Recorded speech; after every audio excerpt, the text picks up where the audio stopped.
At magandang umaga po uli sa ating lahat. Ito ho bang binasa ko ay salita ng Panginoong Hesus? Ito ho ba ay salita ng Panginoong Hesus?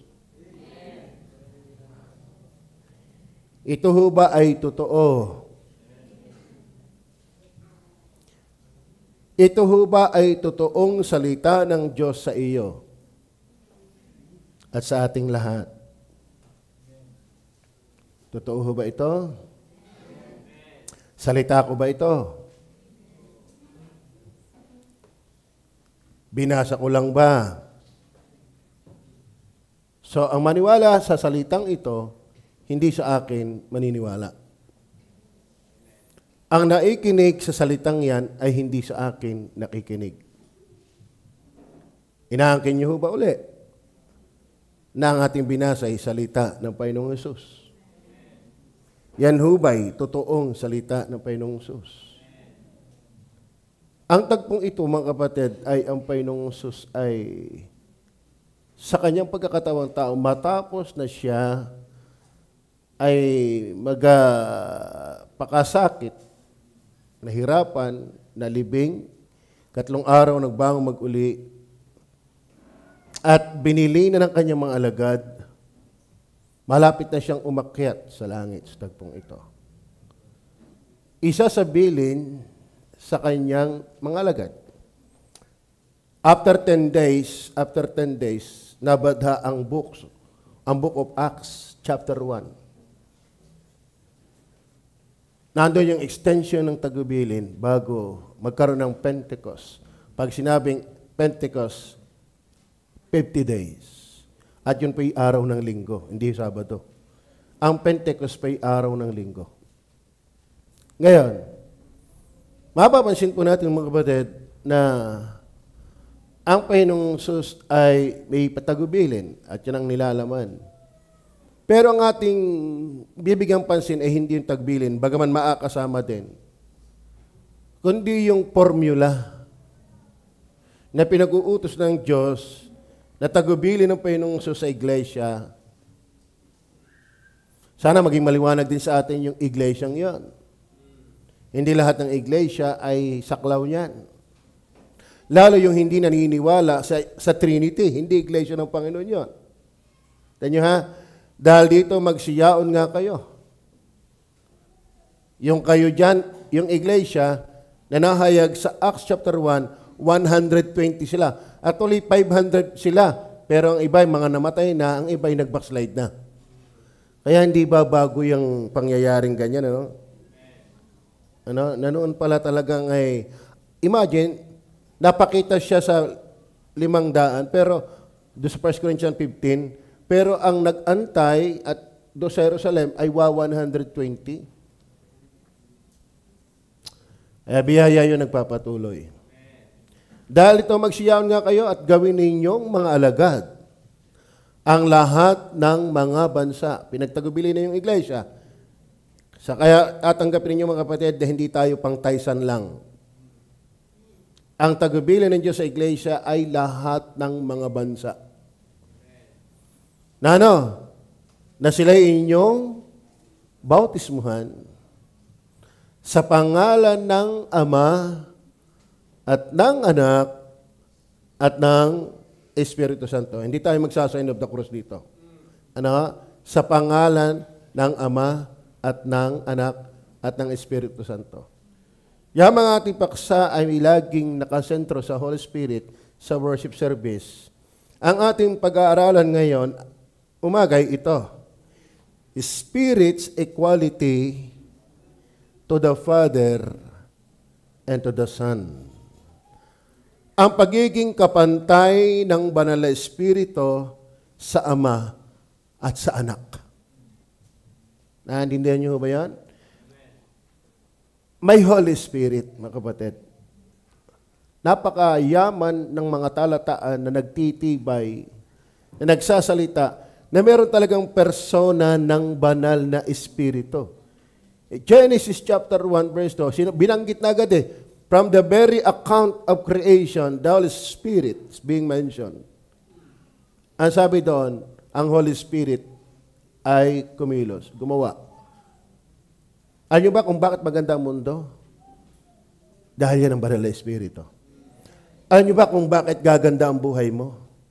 Kapag nasa iyo ang Holy Spirit. And the earth was void. Tingnan niyo po, pansinin niyo po ang Genesis chapter 1. Genesis chapter 1. May mga commentary po diyan, pero ano't ano man, ang ating pinupunto dito, mga kapatid, sabi, chapter 1, verse 2. Verse 1, in the beginning, God created the heaven and the earth. And the earth was without form. May mga teorya dyan na mayroong gap ang verse 1 and verse 2. Nung nilikha ng Diyos, ang langit at ang lupa'y napakaganda. Pero may nung magkasala si Lucifer at ang 1/3 ng mga anghel, inilagpak ng Diyos sa lupa at ang lupa'y winasak ng dyablo. At ang earth ay naging void and without form. So may gap theory yan. Kaya kung kayo mag-aaral ng Bible, bagaman sunod-sunod 1, 2, 3, 4, pero sa pag-aaral may mga gap theory. Tulad ng ipanganak si Cain at si Abel, di ba? At nanganak si Eva, at nakilala ni Adan sa Eva, at nagkapanganak ng Cain. At muling nakilala ni Adan sa Eva at nanganak ng Abel. At si Cain ay nagbukid. At si Abel ay nag-alaga ng hayop. Ano yun? Kaanak pala nagbubukid na?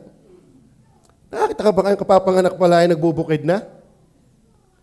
Kapapanganak pala ay nag-aalaga ng tupa? Ibig sabihin, mayroong mga tagpong hindi minensyon. Kaya maraming, alam mo kung susulating isa-isa ang Bible, yung bawat tagpo, sa isang tao pa lang, ang kapal na. Tama? Pero ang Diyos, in His sovereign na kagustuhan, yung mga portion lamang ang kanyang kinuha. Ay 66 na aklat na Hindi naman lahat. Ang iba, nananalangin agad. Nagsisimula pa lang ako nananalangin agad. No, mga kapatid, kailangan ko yan, pero hindi sa ngayon. I need your prayer, but not now. Amen? Minsan talaga hindi namin maintindihan kung ano mang gagawin niya. Hindi maaari, hindi namin makikita yung mukha din And the earth was without form, and void, and darkness was upon the face of the deep. Ito mga kapatid, and the Spirit of God moved. Mga kapatid, after 2 verses, 1 verse, nabanggit na agad ang Holy Spirit sa account of creation. Kaya mga kapatid, there is Holy Spirit. In fact, mga kapatid, yung void and without form na earth, gumanda dahil ng Holy Spirit. Mga kapatid, huwag kang umasang gaganda ang buhay mo kung wala kang Holy Spirit. The very reason, purpose why the Holy Spirit given to us, for us to be changed. Walang pagbabago ang walang Espiritu ni Kristo. Naintindihan niyo ba yan? Kapag may Holy Spirit ka, magiging tunay kang masarap na asawa. Amen? Bakit? Walang relax sa kasalanan na asawang lalaki at babae. Tama? Vice versa. Mahirap magtaksil na habang buhay ang may Holy Spirit. Mahirap maging alipin ng alak ang may Holy Spirit. Mahirap maging alipin ng sugal ang may Holy Spirit. Mahirap maging alipin ng kamangmangan ang may Holy Spirit. Ang may Holy Spirit, aayusin ang buhay. Are you with me? Kaya dapat mga kapatid, hindi tayo nagugulantang kapag ang pag-uusapan ng Holy Spirit. Lalo na yung tinitirahan ng Holy Spirit. Tama ho ba? Okay. Ngayon, ang Holy Spirit, mga kapatid, Pagdating dito sa Matthew nating binasa, ay itinabi sa Ama at sa Anak. Basahin ulit natin.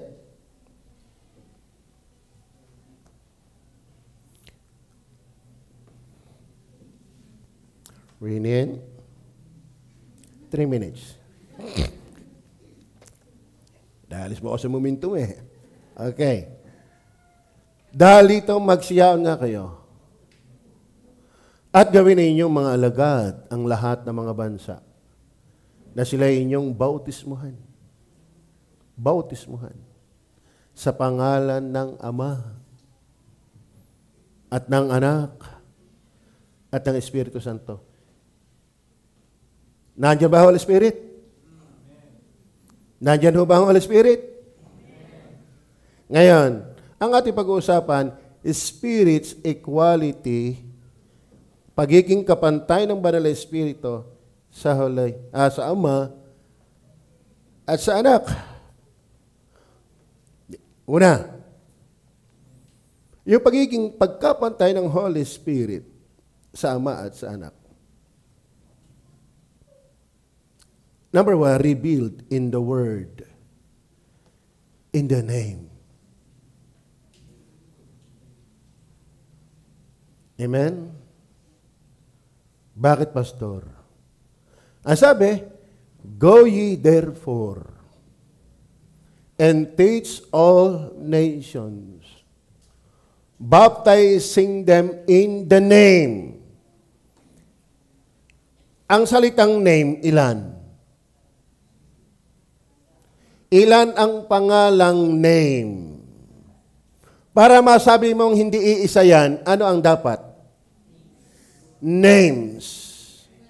Magkaiba ba yung name at names? Magkaiba pa, Pastor? Kasi may S yung isa wala. Tama ba? Magkaiba ba ang name at names? Pag sinabing name, ano ibig sabihin niyan? Pagdating sa ano tawag yan?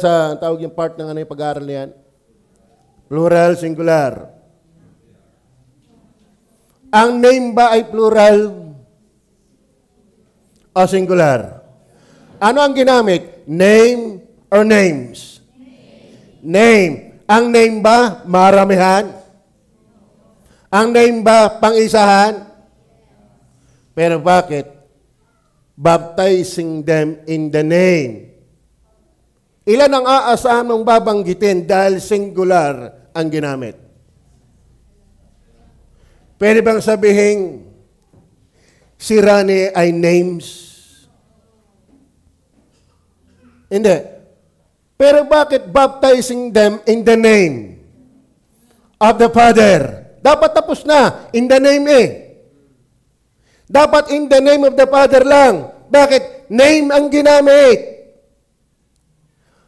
Maliwanag mo ba? Alam mo, naintindihan ko, hindi dapat binibilis-bilisan. Dahil hindi lahat dito nag-aral. Hindi lahat dito ganun kabrilyan. At kahit ganun kabrilyan ka, kung walang Holy Spirit, hindi pa rin ito maiintindihan. Matatalino yung mga kontraktor. Okay, wala, matatalino yung mga yan. Pero wala silang namumutaktakan pagdating sa Diyos. Kaya pa sila maging bahagi ng korupsyon. Tama ba? Gusto nyo ba yumaman? Mangontrata ka. Go ye therefore and teach all nations, baptizing them in the name. Bakit ang ating pamagat, Spirit's equality to the Father and to the Son? Bakit? Ay bakit isinama ang Holy Spirit sa isang pangalan? Baptizing them in the name of the Father and of the Son and of the Holy Spirit. One name, pero mayroong tatlong persona. Are you with me? Therefore, mga kapatid, ang Holy Spirit ay hindi subordinate sa Father and the Son. Are you with me? Hindi pwedeng ihilira ang Holy Spirit kung hindi sila magkakapantay. Maliwanag ko ba? Kaya wag nating mamaliitin ang Holy Spirit. Hindi siya maliit. Ikaw. Kaya nga mumunti kong mga anak. Diga? Pero ang Holy Spirit hindi. Iba nga nakapagbarong lang, piling senador. Bakit? Senador lang ba nagbabarong? Di kayo mga inililibing nakabarong din. Di nga? Ay, huwag ka magpiling senador pa'y kinakabarong. Dahil yung mga inililibing nagbabarong din. In fact, doon nga lang sila nakapagsuot. Tama ba? The most neglected and despised person of the Godhead, forgotten person of the Godhead, is the Holy Spirit. Are you with me? So the word in the name, nagsasuggest po yan, nagko-convey po yan, nagpapadala ng isang tunay na mensahe sa atin na siya equal sa Ama at sa Anak. Bakit? Bakit name ay dapat names? Maliwanag ko ba? At mga kapatid, hindi iisang tagpong nangyari yan. Tingnan niyo po mga kapatid, ang 2 Corinthians chapter 13 verse 14. Hindi isang tagpo yan. The grace of the Lord Jesus Christ. Hindi pong sinabing the grace of Mark. Ano? Hindi. Si Mark may grace. Pero pag ikaw walang Kristo, disgrace yan. The grace of the Lord Jesus Christ and the love of God and the communion of the Holy Ghost be with you all. Mga kapatid, hindi aksidente ang Matthew 28 verse 19. Dahil kung nagkataong yung lamang at kung baga ay napabilis ng pagsulat, wala talagang ini-inculcate na katotohanan, walang kinukonvey na dapat nating maintindihan, dapat hindi naulit yung 2 Corinthians 13 verse 14. Ibig sabihin mga kapatid, wala tayong karapatan na hindi magbigay pansin sa banal na Espiritu. Huwag mong sabihing mahal mo ang Ama, mahal mo ang Anak, pero nire-reject mo ang Holy Spirit. Don't tell me you have your right doctrine about the Father and about the Son, having no understanding to the Holy Spirit.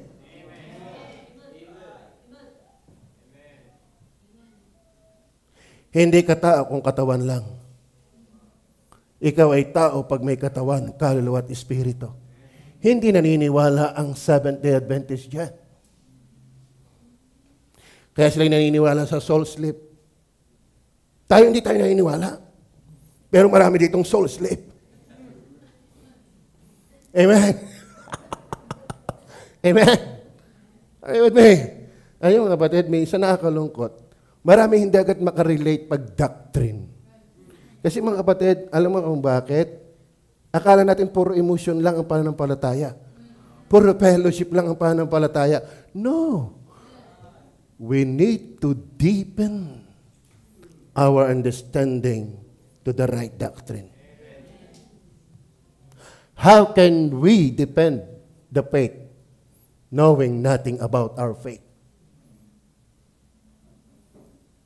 Amen?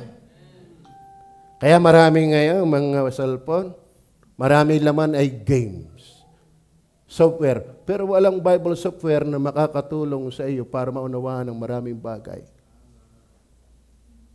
Mag-aral ka ng Bible. Amen? Hindi aksidente yun. Kasi pinahihiwatig lang na talaga ang Holy Spirit ay kapantay ng Ama at kapantay ng Anak. Alam mo sa totoo na, problema na nga sa ibang relihiyon na ang Ama at Anak ay magkapantay, isasama pa ang Holy Spirit. Pero sa atin, hindi. Totoo ba? Totoo ba? Allah, ay silang ay sumang na ang Ama at Anak ay isa, isasama mo pa ang Holy Spirit. Pero salamat. Naiintindihan natin. Kung naiintindihan nga. Naiintindihan mo ba?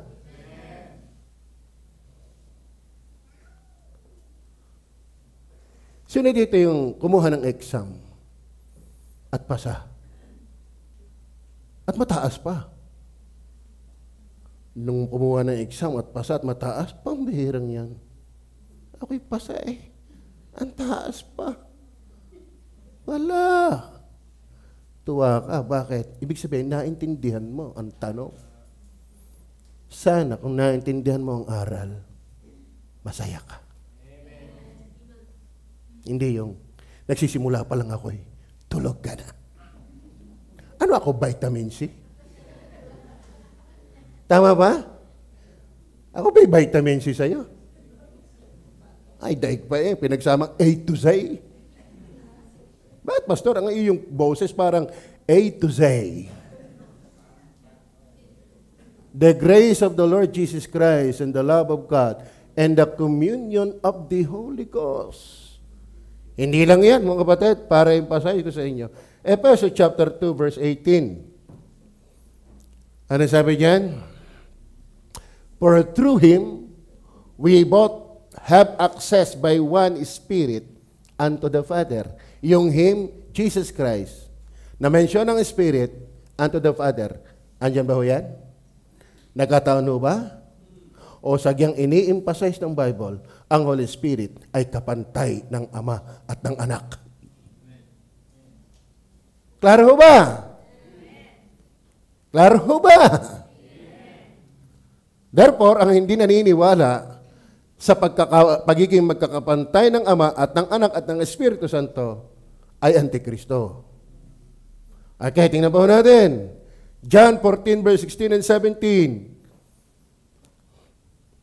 And I will pray the Father. Sino yung magpipray? Sino ang speaker? The Lord Jesus. Saan siya magpipray? Sa Ama. Hindi kay Maria. Nung si Kristo yung magturong manalangin, hindi sa Ina. Sa Ama.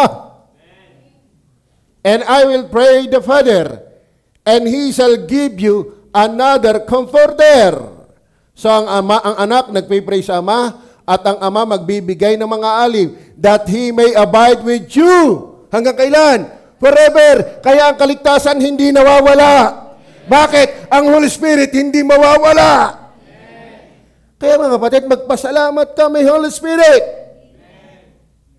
Verse 17. Ano yung comforter na yun? Even the Spirit of truth. Since the Holy Spirit is the author of the Scriptures, this is the truth. Amen. Even the Spirit. So, ang anak ay mananalangin sa Ama. At ang kanyang panalangin ay susuguin ang Holy Spirit. Ayun na nga, ang Holy Spirit mga aliw, whom the world cannot receive. Praise the Lord, na-receive mo. Amen. Anong dahilan? Because it seeth Him not. Neither know with Him, but you know Him. Do you know Him? Do you know Him? Ano ba ang know Him? That is being connected. The word knowledge, know Him. Parang relasyong mag-asawa. Nakilala ni Adan sa Eva. Ibig sabihin, nagkaroon ng intercourse. Sexual intercourse. Kaya nagbunga. Kaya kung kilala mo siya, magbubunga ka rin. Amen? Kita ko yung mga picture ni Sister Joy, i-display sa Facebook. Si Nini, si Des, at saka si Mae. Sila ang bunga ng kanilang relasyon ni Dayo. Ang nakakakilala kay Joy ay si Dayo. Ang nakakilala kay Dayo ay si Joy. Bakit? Sila'y mayroong ugnayan. At ang ebidensya niyan, may 3 naka-post. Magagandang lahi. Natatanggal ang bayawang paggabi. Are you with me? Kung ikaw ikaugnay sa Holy Spirit, dapat may bunga din yan. Amen. Even the Spirit of truth, whom the world cannot receive. So, anong punto ko? Spirit's equality to the Father and to the Son, given by Matthew 28 verse 19, is not accident. Ito'y katotohanang turo ng Biblia. Hindi yan minsang tagpo. Matthew 11:27, alam natin yon. Walang nakakakilala sa Ama kundi ang Anak, gayon din sa Anak kundi ang Ama, at yaong ibiging pagpapahayagan. Pero pagdating ng 1 Corinthians chapter 2 verse 10, ano sabi diyan? 1 Corinthians, but God hath revealed even unto us by His Spirit. Bakit Holy Spirit ang magpapaunawa? For the Spirit searcheth all things, the deep things of God. So hindi lang ang Ama, ang Anak ang nakakakilala sa isa't isa, maging ang Holy Spirit, kilala niya ang Ama at Anak. Bakit? Magkakasama na sila. Doon pa sa walang hanggan, wala pa ang creation. Are you with me? Revealed in the Word, in the name. Kaso lang mga kapatid, we have to admit this truth.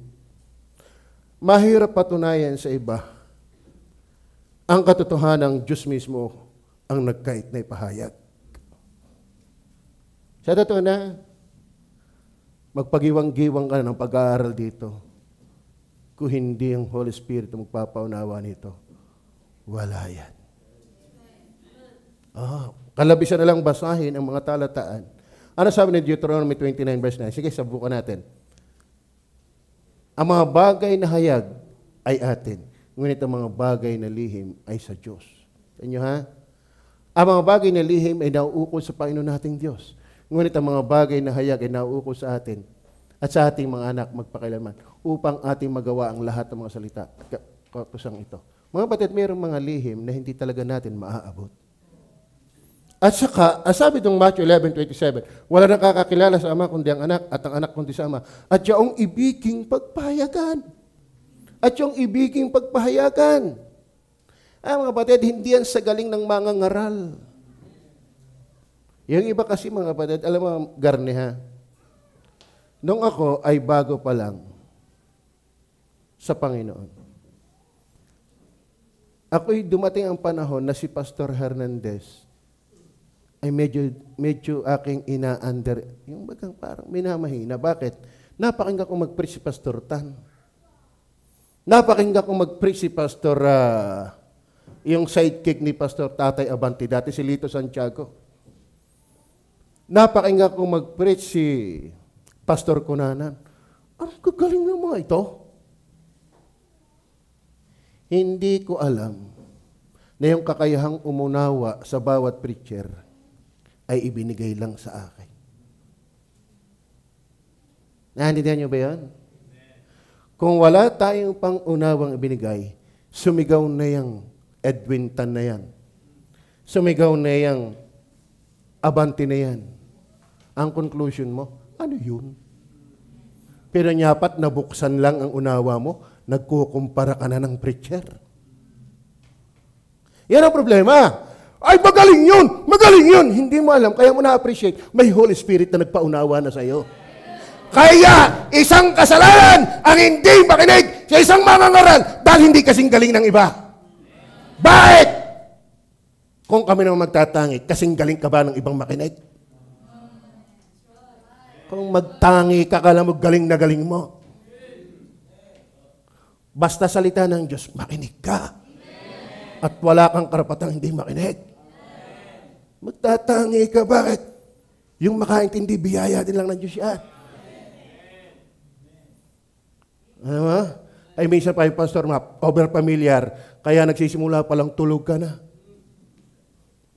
Ba't hindi ka pumunta din eh? Pagpunta mo dito, harok na agad ako. Kaya minsan nag-aaway ang mag-asawa, over-familiarity. Tama? Yung magkakapatid, ang bait-bait sa kabarkada, pero sa kapatid, hindi. Bakit? Laging magkakasama. Napapamilyar na. Ay mo kang ngari, pamilyar na. Lagi napakinggan, lapad na lapad naman ang ilong. Pero every time I preach the Word of God, shame on you kapag hindi ka naikinig. Wala kang sukat ipagmalaki para hindi ka makinig. Amen? Amen. Alam mo, nung maintindihan ko yan, nung mag-anniversary sa Tabangaw, niyakap ko si Pastor Hernandez. At ako yung ngal-ngal na. Na-miss ko yung kanyang preaching. Walang sigaw. Aha, ano ho? Pero sabi ko, Pastor, walang exaggeration. Walang pasikat. Siya na nung makita ko. Hindi siya nagpapabongga, hindi siya nagpapagaling para maging katanggap-tanggap lang sa tao. Pagpalay ko ay matagal nang nangangaral ng salita ng Diyos, ma-appreciate mo yung dating parang nananawa ka. Are you with me? Amen? Alam ba ang issue sa Korinto? Ako'y kay Apolos, ako'y kay Cephas, ako'y kay Kristo. Sabi ni Pablo, karnal kayo. Nahati ba si Kristo? Ang kaluwalhatian ay hindi sa mangangaral, kundi sa ipinapangaral. Klaro ba? Klaro ba? Huwag kang totoong mamimili ng preacher. Bakit? Kung kami manimili din ng makikinig, pwede ka ba doon? Are you with me? Amen? Okay, mga tulog na. Amen? Amen o ba? Wala nang labasan Pastor, pag walang aircon, ang banas. Pag may aircon, Pastor, kakanto. Saan kaya? Doon ka na sa langit. Doon, walang banas, walang kumpleto. And be sure you are bound to heaven when you die. Amen? Okay, number 2. Number 2. Wala tayong pipiling mangaral. Isang araw, isasalang na din natin si John Deere.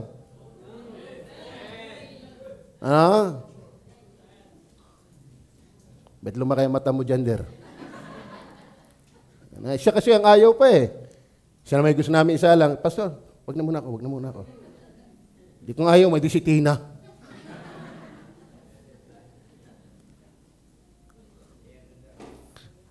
Pag word of God.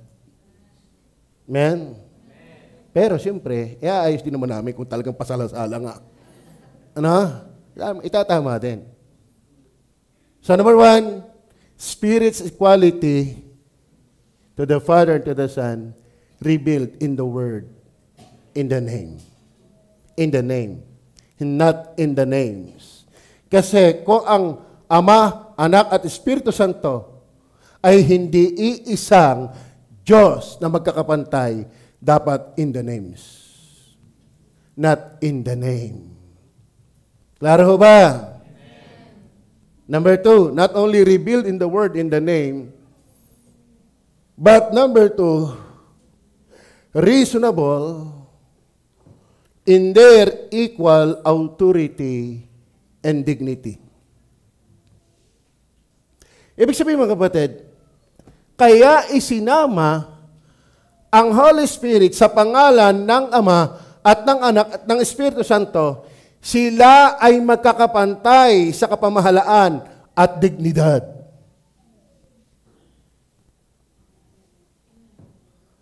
The Son and the Holy Spirit on the same level of the Father and of the Son.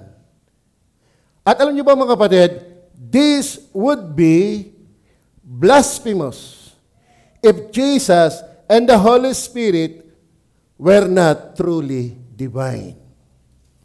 Isang kabusungan, isang paglapastangan sa Diyos na isama yung hindi naman niya katulad. Naiintindihan niyo ba yon? Ano kaya sa Senado? Biglang may umupo doon, nag-quote din, nag-akto ng Senado din, senador din. Aba, hindi pwede kayo nag-quote, hindi pwede ikaw ay parang ang dating ay, tawag dyan, executive, senador ka. Hindi lahat nag-uniform ng pulis. Pulis nga. Iba naka-uniform lang, pakaangkaang na, nag-uniform lang naman. Ni wala namang pinasukang pag-aaral, yung training. Ay, yung iba nga, may, alam ako naka-aarala ng self-defense. Dahil pa si Troubadour kung maglakad. Ay basic self-defense lang naman ang alam. Pero kung kumaang, parang tendan. Naintindihan niyo ba ibig sabihin? Parang napanood ko yung Gladiator. Gladiator ba pamagat na yan? Ang gandang pelikula. Noong nanonood pa. Pero ngayon, nagigilty ako Kung may nanonood, meron namang iniano ko na agad, doon agad sa bakbakan. Ang tagal pagka inantay mo, 1 oras o mahigit, doon agad ako sa bakbakan. Lalo kay Jet Li. Pero hindi ko na nagagawa yan. Sabi nga ni Paul Wasser, yan daw, pastor, kung saan-saan at noon ginagawa, hindi niya naiintindihan ang bigat ng kanyang gawain. Napakabigat ng trabaho ng pagpapastor para hindi tumuon sa Word of God and prayer. Ako'y nagigilty kung papatulan ko. Ang hindi lang ako nagigilting patulan ko na minsan 3 oras ay pag-debate. Nagte-take note pa ako. Bakit? May kinalaman sa enhancement ng aking karunungan sa Panginoon. Are you with me? Ngayon, mga kapatid, hindi tama na ihilira ka sa mga engineer. Hindi ka nga marunong maglagari. May ruler. Lahat ng ruler, hawak. Pero sa totoo na, hindi nga. Alam mo, halata yung hindi marunong magpukpok ng martilyo, ng pako. Di ka? Nung ako'y nagpukpok kayo nag-awan ni Kuya Ibo Hindi lang sinabi, ako na. Bakit? Kita yung style ng pagpupukpok ko Yung kamay ko nadadali. Halata mo yung hindi alam mag-isa pagpupukpok ng pako. Tapos mag-aakin kang engineer. Tingnan po si Brother Albert kung ano ang kanyang kalibre ng pagiging engineer. Ngayon, na-enjoy lang natin siya engineer, pero tanungin mo ang kanyang dinaanan. Di ka? Naka-10 taon siya din Naka-10 taon siya din Pero ngayon, ilang taon ka na doon? 13.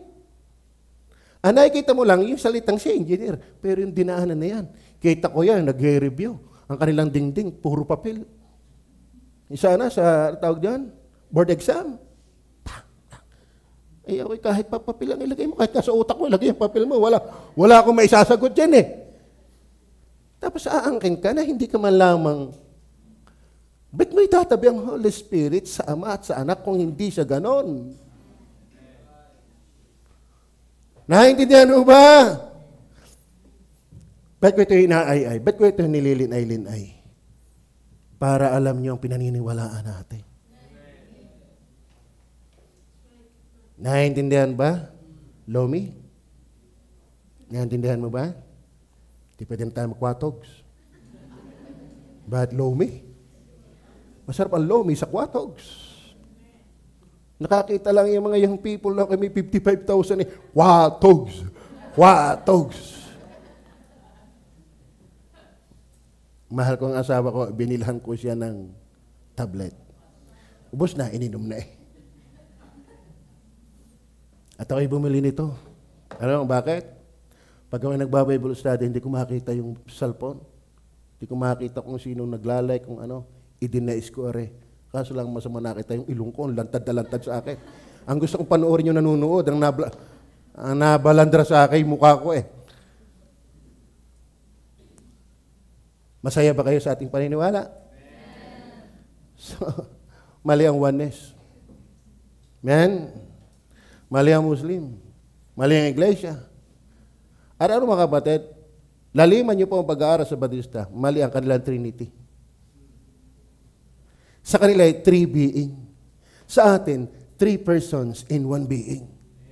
Ang tama, 3 persons in 1 being. Nahindihan niyo ba yan? Reasonable in their equal authority and dignity. Tingnan niyo po sa Isaiah 46 verse 9. Isaiah 46 verse 9. Remember the former things of old, for I am God, and there is none else. I am God, and there is none like me. Kaya yung iba, yung tawag dito, yung naniniwala na hindi 3 person, ang Ama lang yan. Pero kapag ikimaliwanag na may three person in one divinity, and one divine being, yung God diyan, triune God yan. And aside from the triune God, there is none else. I am God, and there is none like me. And then, ang context po niyan, kasi maraming Diyos-Diyusan po diyan. Ang pinapakilala ni Isaiah, isa ang tunay na Diyos. Ngayon, ang punto ko, kung ang Diyos ay ang Ama lang, isang kabusungan na isama ang Ama at ang Holy Spirit. Kung hindi niya kapantay. Bakit? I am God and there is none like me. Huwag mo akong dadaisan nang hindi ko katulad. Tama ba? Pwede pang maging mag-asawa ang maganda at pangit. Ang matangkad at ang unano. Ang hindi nag-aral at matalino. Pero yung pag-adaisin mo ang Diyos at hindi Diyos, hindi pwede. Naintindihan niyo ba yan? At kung pilitin mong ganon, pamumusong yun. Klaro ba? Number 3. Aapat ito. Praise the Lord, Pastor. Nagbago ka na. Okay. Okay. Revealed in the word, in the name. Reasonable in their equal authority and dignity. Mga batid, isang kabusungan na isama ang Holy Spirit at ang Panginoong susama kung hindi sila pari-pariho. Klaro ba yan? Then number 3, real basis for Christian conformity. Real basis for Christian conformity. Ano ibig sabihin natin, mga kapatid, dito? Ibig sabihin, mga kapatid, ang Christian conformity or identity, ang pagkikilanlang Kristiyano ka, dapat connected ka sa Trinity. Are you with me? Bakit? Ang kausap dyan, mga alagad. Basahin natin ang verse 18 hanggang 20. Verse 18 hanggang 20. Andiyan pa ba kayo? Simulan nga natin sa 18. Kagalang-galang na rinin. Your Honor. And Jesus came and spake unto them. Sinong them? The church. Saying, all power is given unto me in heaven and earth. Si Kristo ang kapamahalaan ay hindi lang sa lupa, maging sa langit. Kaya kahit tayo mangaral na walang permit, babatuhin ka lang. Verse 19, go ye, therefore. Sino yung ye? Yung them. And teach all nations. So yung them and ye ay yung ang identification nila, yung conformity nila, na sila yung tunay na alagad ng Panginoon, tunay na iglesia ng Panginoon. Bakit? Baptizing them in the name of the Father and of the Son and of the Holy Ghost. Verse 20. May 20 ba yan? Teaching them, again them, to observe all things whatsoever I have commanded you. And lo, I am with you. Sino yung you? Them, ye, them, you, even unto the end of the world. Now, anong punto ko? Tiyak, yung kausap niya, yan ang mga tunay na Kristiyano. Amen? Kayo ba'y tunay na Kristiyano? Kayo ba'y tunay na iglesia ng Panginoon? Malalaman yan kung ikaw ay inuutusan ng Trinity. Amen? So, real basis. Ang tunay na basihan para maangkin mong Kristiyano ka talaga. Dapat naniniwala ka sa Ama, sa Anak, at sa Holy Spirit. Ngayon, kung hindi ka naniniwala dyan, hindi ikaw ang kausap dyan. Klaro ba? Ang iba, akala ganun lang kasimple. Paano hindi ka expose sa maraming mali? Klaro ba? Sino naka-encounter na dito ng saksi ni Jehovah? Ng Mormon? Ng Iglesia ni Cristo? Pag sa iingay ng mga yan. Pero hindi sila ang kausap dyan. Bakit? ang nag-uutos dyan ay ang Ama, Anak, at Espiritu Santo. Connected dyan sa Trinity. So, wala kang conformity nor identity to be a true church or Christian or saved apart from the Trinity. Naintindihan niyo ba yan? Salamat, ako'y tunay. Bakit? Kung ano yung turo ng Panginoong Hesus yun ang paniniwala ko At alam niyo ba mga kapatid, ang kaligtasan ay gawa ng Trinity. Efeso 1:3. Efeso 1:3, then verse 13 and 14, kagalang-galang na rinin. Let me start from verse 3. Nandiyan po ba kayo? Blessed be the God. May binanggit bang God? Sino yung God niyan? And Father. So yung God pala yung Father. Binanggit ba ang Panginoon Hesus? Of our Lord Jesus Christ. Ilang persona yan? Blessed be the God and Father of our Lord Jesus Christ who have blessed us. Sino nag-bless? Sino nag-bless? The Father. Who have blessed us with all spiritual blessings. Kanino? Nakabase? In Christ. Therefore, yung palang spiritual blessings na tinalakay sa Efeso chapter 1 ay gawa ng Ama kay Kristo. Tama? Ano ba tinalakay dyan? Election, predestination, adoption, redemption, remission, at saka yung sealing of the Holy Spirit. And then yung inheritance of the saints in just chapter 1. Kaya tayo binigyan ng Efeso 1:18 yamang naliwanagan ang ating mga mata ng pananampalataya. Ibig sabihin, mga kapatid, hindi mo ma-appreciate yung spiritual blessings kung hindi ka muna naliwanagan. Ngayon, kung naliwanagan ka na, dapat na-appreciate mo. Are you with me? Alam sa totoo na, nakakakapal ng noong pag-usapan ng Bible kapag bulag ka pa. Ano kayong predestination yan? Ano kayang eleksyon yan? Ano kayang redemption na yan? Pero salamat, yamang naliwanagan na ang mga mata ng inyong puso. Bakit? Para maunawaan yung doctrine. Naliwanagan ka na ba? Bit ang dilim mo ba? Amen. Klaro? Klaro? We are entitled to grow. Bakit? We have been enlightened, being illuminated by the Holy Spirit. Illumined by the Holy Spirit. So, blessed be the God, the Father of our Lord Jesus, the Son. Ngayon pagdating sa verse 13, in whom ye also trusted, after that ye heard the word of truth, the gospel of your salvation. If your gospel is without salvation, that is fake gospel. The gospel of your salvation, in whom also after that ye believe, ye were sealed with that Holy Spirit of promise. Anong purpose ng sealing of the Holy Spirit? Verse 13 and verse 14, which is the earnest of our inheritance until the redemption of purchased possession unto the praise of His glory. Therefore, ang Holy Spirit pala'y silyado, tatak na ikaw ay talagang ligtas. Therefore, ang Ama ang nagpala sa naka-address kay Kristo, pinagtibay ng banal na Espiritu. Are you with me?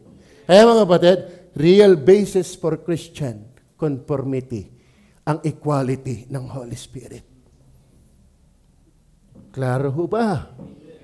Ibig sabihin, wala kang karapatang umangking Kristiyano ka kundi ka naniniwala ng Holy Spirit ay kapantay ng Ama at ng Anak. Klaro ba? At ang usaping masayang pamilya nasa Trinity. Bakit? Ang Trinity masaya. Lahat ng kagandahan nag-uugat at bumubukal sa Diyos. Kaya ang buhay na malayo sa Diyos, gumaling ka na. Nakakakwentuhan kahapon din sa table. Alam mo si Madam Mayo ay tutulog na sana eh. Kung ano pang pinagdididiha ng aming mga nakaraang bilang mag-asawa. Dahil naman hindi nahihiyang aminin sa inyo na kami marami ding mga tagulait ng buhay sa lagimsim ng kahapon. Huwag kayo mag-alala, may bukas pa. Hindi nga sabi ng talata, may bukas. Eh mga kapatid, huwag kayong gigil mag-asawa. Hala ninyo, basta-basta ang pag-aasawa. Magpa-matured ka muna. Amen? Nakakita lang ng sexy. Yung kabayo, sexy din. Hindi mo ligawan. At least walang kataba-taba yun, purong laman. Kala nyo kayo pag-aasawa, kayong laang? Pastor nga kami, nag-aaway rin. Ako nagtataka lang, ba't yung asawa ni Pedro, hindi masyadong dinitalya. Di tuloy halatain na sila'y nag-away din. Di ka? Minsan lang nabanggit eh. May biyanan si Pedro. Ibig sabihin, may asawa. Kaya mali yung papasi. Bakit? Gagawin nilang, una daw papa si Pedro, ay bawal sa kanilang pag-aasawa. Ay si Pedro may biyanan. Saan ka nakakita ng biyanan? May biyanang walang asawa. Pwede gayon. Ay, ako may biyanan pero ay walang asawa. Ang pwede pa mangyari, walang asawa pero ang daming anak. Pwede pa yun eh. Yung ikaw ay walang asawa pero ang daming anak. Pero kung may biyanan, wala kang asawa. Si Pedro may biyanan. Therefore, siya may asawa. Kaya mali yung Pope. Mali. Magbasa kayo ng Bible. Tama?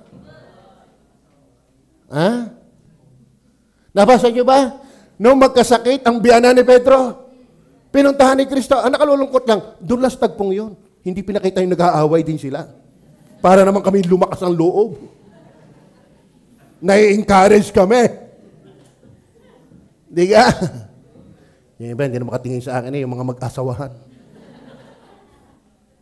Sa mga kapatid, ang masayang pamilya nakapundar sa Trinity. Dahil ang Trinity magkakasundo. And perfect relationship. Perfect harmony. Amen? Kaya huwag kang pupunta sa pananampalataya pa lang ay kontrahan na. Are you with me? Minsan masusuti lang tayo eh. Di ka? May pinosinini eh, ang ganda eh. Mag-ingat kayo mga kabataan. Matindi ang inyong passion, pero ang intellect kulang. Ano ang salitang wordings niyan? Basta ganun ang content. Ang kabataan, matindi ang sigalbo, pero kakunti pa laman ng utak. Amen? Kaya maghihiwalay yan sa ulo ng hawot. Ang panlupit na yan, hawot pa'y walang maiulam. Ay di biyaya, walang paghihiwalayan. Makinig kayo, mga young people. Wag na nakakita ka lang ng pogi. Puging lamig yan pag ayaw kay Kristo. Ba't dito ba wala? At kahit pa meron dito, hanggat bata ka pa, bukod sa ang uhog mo'y nasa tainga pa, at nasa iyong ilong, wala kang karapatan pang umibig. Maging masipag ka muna sa bahay mo. Huwag laging sa cellphone mo. Pambihira, laking-laki mo hindi ka marunong maglaba. Paano pag nag-asawa ka na? Habang buhay ka maglalaba. Tama ba? Akala mo itlog lang, iihaw mo pa.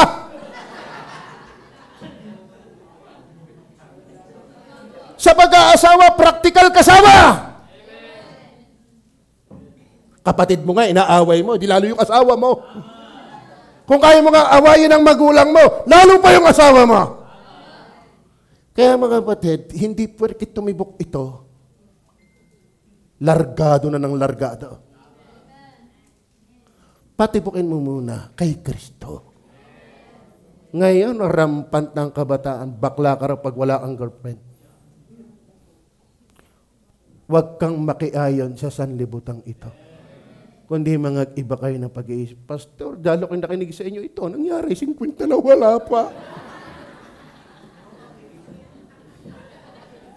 Nasisip ako sadya mo walang magkagusto.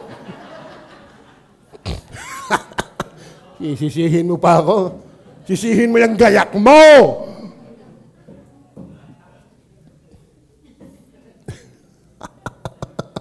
Diga?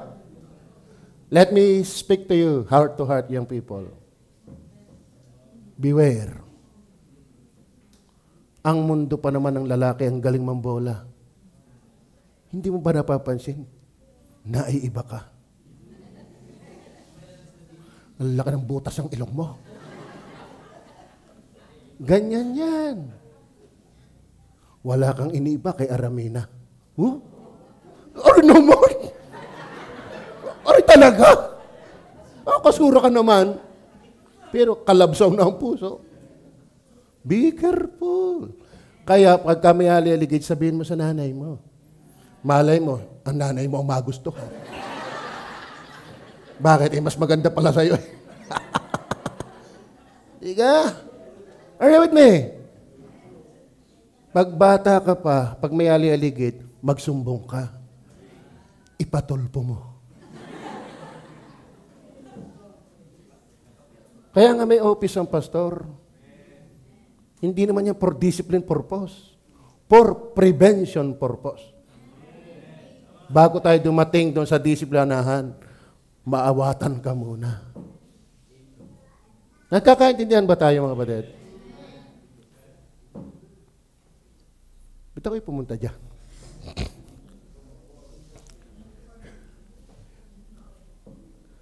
Confirm.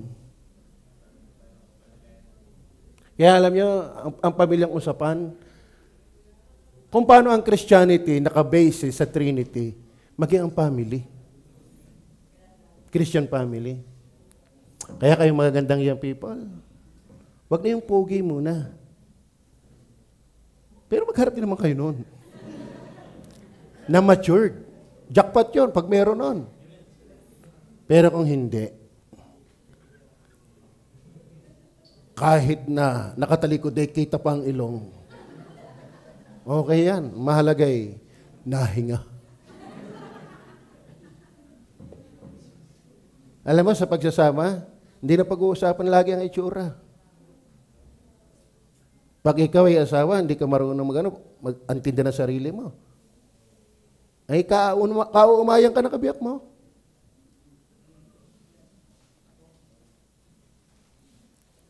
Kapag ikay mag-aasawa, wala kang alam kundi sarili mo. Kauumayan ka ng asawa mo. Ano ba ang pag-aasawa? Dapat malawak ang palatuntunan. Hindi sa sariling puder lang lagi nag-iisip. Kaya nga relationship, wag mo lang isipin ang sarili mo. Pati yung asawa mo, isipin mo rin. Kung bagay buhay pa. Di ka? Ay mga young people, listen. Kayo namang may asawa, magpakagilas nang kayo'y pumayo. Eh minsan, alam mo, malaking pananagutan natin sa mga young people na ito. Tayo ang may alam, di natin pinapayuhan. Ang hirap naman kung tayo ay naasapawan pa ng young people. Sila ang daling lumago, tayo hindi nalago. Ay mga kapatid, ang katawan ni Kristo ay binubuo ng bawat sangkap. At dapat bawat sangkap may contribution. Naintindihan niyo ba yan? Naintindihan niyo ba yan? Kaya dapat ang lahat ng membro may silbi. May function. Ikaw ay magandang contribution sa isa't isa. Dapat tayo ay pagpapala sa isa't isa. Dapat tayo ay nakatutulong sa isa't isa. Dapat tayo nagpapaalalahanan sa isa't isa. Hindi ikaw lagi ng pinaalalahanan. Magpaalala ka rin. Hindi laging ikaw iintindihin. Umintindi ka rin. Hindi laging ikaw ipapakisamahan. Makisama ka rin. Hindi laging ikaw ay papaanyo. Magpaanyo ka rin. Hindi laging ikaw ang inakay. Mag-akay ka na rin. Ganyan ang membro. Ganyan ang membro. Are you with me? Conformity. Gusto niyo ba masayang pamilya? Kasi ang haba eh. Sa Roma chapter 6, di ka sabi, bautismuhan mo sila? Bautismuhan mo sila? Sino ba ang binabautismuhan? Yung ligtas. At saka, alam niyo ba ang larawan ng bautismo? Tayo kaisa ni Kristong namatay, inilibing, at kaisa rin niyang nagbangong mag-uli. Are you with me? Ano ba ang sagisag ng bautismo? Ay pagiging kaisa natin kay Kristo. Saan tayo kaisa? Sa kanyang kamatayan. Therefore, mga kapatid, huwag na tayo mabuhay sa dating buhay. At tayo nilibing. At nang tayo magbangong mag-uli, hindi na tayo mabubuhay sa dati, kundi mabubuhay para sa Diyos. Bautismuhan mo sila. Ay panggawing mga alagad. Are you with me? Hindi lang ikaw ay Kristiyano dahil may Trinity ka, kundi anong klaseng Kristiyano. Hindi lang ikaw ay tamang Kristiyano dahil ikaw may paniniwala sa Trinity. Ipinaliwanag din sa salitang gawin niyo silang mga alagad. Bautismuhan niyo sila at gawing mga alagad. Hindi lang sinasabing tamang Kristiyano, kundi anong klaseng Kristiyano. Tama ba? Alam natin, hindi bagay na sila'y mag-angking Kristiyano. Bakit? Hindi halata sa buhay. Ay, ikaw, halata ka ba? Klaro. Conformity. Real basis for Christian conformity. Bautismuhan niyo sila sa pangalan ng Ama, ng Anak, at ng Espiritu Santo. Ibig sabihin yung sila, yung tamang Kristiyano. Kapag may Trinity, tamang Kristiyano, at anong klaseng Kristiyano? Bautismuhan. Ano bang bautismuhan? Hindi lang ikinilibog sa tubig. Wala naman nagagawa ang tubig. Yan ay kaya ikinilubog sa tubig, may nagawa na sa'yo. Hindi may gagawin pa lang. Ano yun? Kalakip kang namatay ni Kristo. Kalakip kang inilibing ni Kristo. At kalakip kang nagbang magaling. Mahabang basahin. Roma chapter 6 verse 1 and 10 to 10. Pero yun ang realidad. Ay panggawing alagad. Amen? Alam niyo ba ang alagad? Hindi alagad ni Kalanchaw. Alagad ni Kristo. Ano ba ibig sabihin alagad ni Kristo? Di tagasunod ni Kristo. Mga kapatid, kailan ka titigil ang pagsunod kay Kristo? Pag nawala na si Kristo. Ayan, tanong, mawawala ba si Kristo? Nakakalungkot lang eh. Are you with me? Sana hindi tayo pang kahapon lang. Sana hanggang ngayon. Naintindihan niyo ba yan? Ha? Dahil si Kristo ay Kristo noon. At siya ay Kristo pa rin ngayon. At Kristo pa rin siya sa inaharap. Naintindihan niyo ba yan? Pero nakakalungkod yung naglilingkod noon ng ayos, hindi na ngayon. Bakit si Kristo ba hindi na ayos ngayon? Ang pagiging Kristiyano, pag-ikina sa Trinity, pero anong klaseng Kristiyano?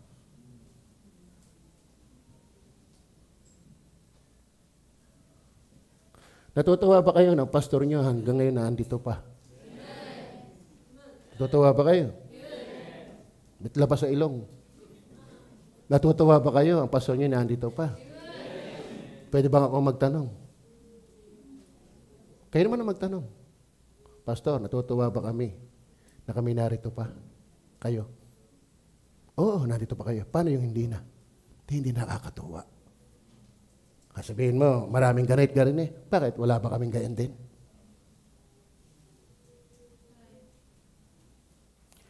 Yung tama ba noon, hindi na tama ngayon?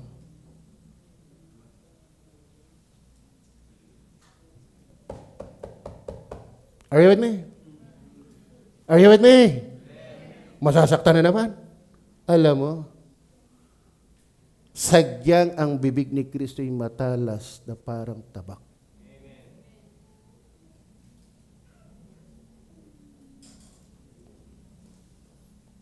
Are you listening?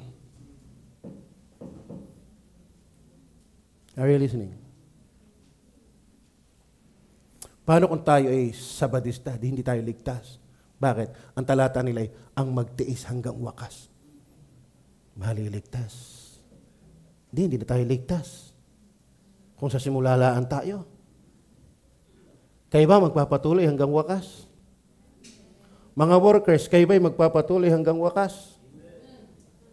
Mga workers, magpapatuloy ba kayo hanggang wakas? Mga members, huwag nyo nang amen. Patunayan na lang natin sa biyaya ng Diyos. Madali naman mag-amen eh. Pero sa linggo, wala na uli. Tama? May maganda pa ba bukod kay Kristo? Si Kristo nga naiwanan yung pinakamaganda. Ano yung hindi mo maiwanan? Mas may gaganda pa dyan sa iniwanan ni Kristo? Tatanungin ko kayo, may mas gaganda pa ba sa iniwanan ni Kristo na hindi mo maiiwanan? Kung wala na, bakit di ka makasunod?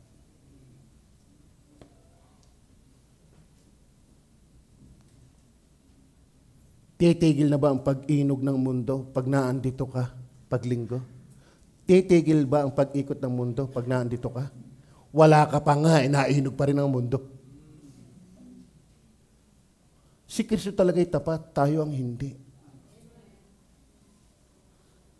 Are you listening? Tutuwa tayo kay Kulot. Palakpakan natin ang Panginoon kay Kulot.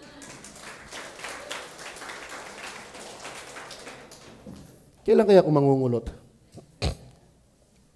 Yung iba pagtuwid, nagbabras ng buhok para mangulot.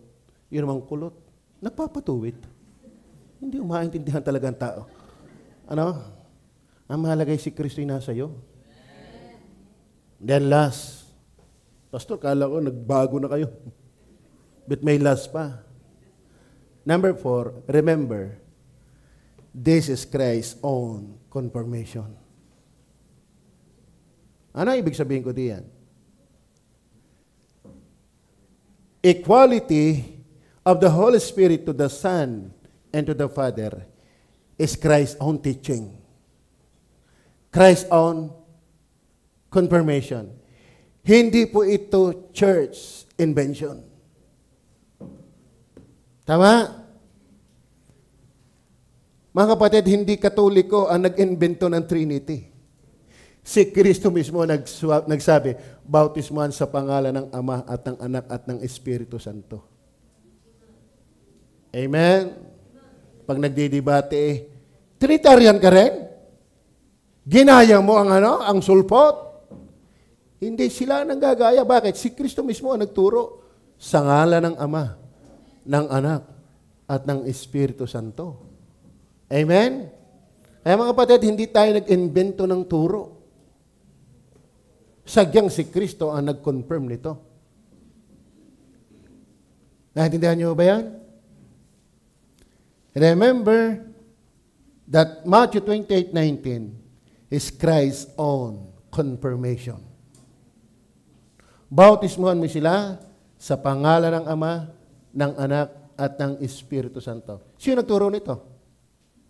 Sino nagtibay nito? Church? No. Si Christ. Si Christ mismo nagturo nito. Sino tinuruan? Yung tunay na iglesia. Sino yung tunay na iglesia? Yung may conformity kay Jesus Christ. Na ano ibig sabihin? Sila yung babautismuhan at gagawing alagad. Kaya hindi lang tamang Kristiyano. Anong klaseng Kristiyano? Kaya, anong klase kayong Kristiyano? Nakinig ba kayo ng salita ng Diyos? Totoo ba niyo pinakinggan? Tinatanggap niyo bang salita ng Diyos yan? Mapalad tayo. Sana maglingkod tayo. Amen? Masaya ba kayo nandito pa ako? Masaya ba kayo nandito pa rin si Brother Henry? Kauna-unahang worker natin, salamat. Andito pa. Praise the Lord. Amen? Yung iba, bagaman nawala, pero nasa gawain, nagsimula ng gawain. Kaganda-gandang tingnan na ikaw ay nasimulay na andyan hanggang ngayon na andito pa. Sana kayo hindi sa gitna'y wala. Magkakasama tayo hanggang sa pagbabalik ng Panginoon. Pwede ho ba? Tayo manalangin.